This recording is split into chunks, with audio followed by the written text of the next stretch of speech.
Zangiota majmuasining yana bir muhim qismi Anbar ona maqbarasidir.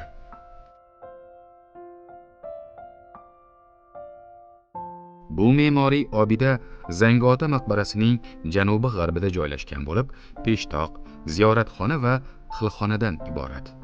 Ziyoratxona va xilxonaning usti qo'shqavat gumbazli kichik doira shaklida yasalgan.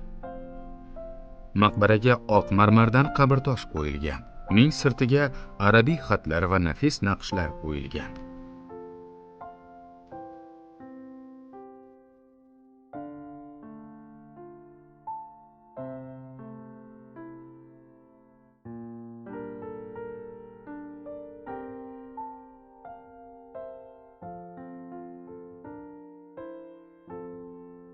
Anbar ona maqbarasi ham Zangiota maqbarasi kabi Amir Temur davri me'morchiligining yorqin namunasidir.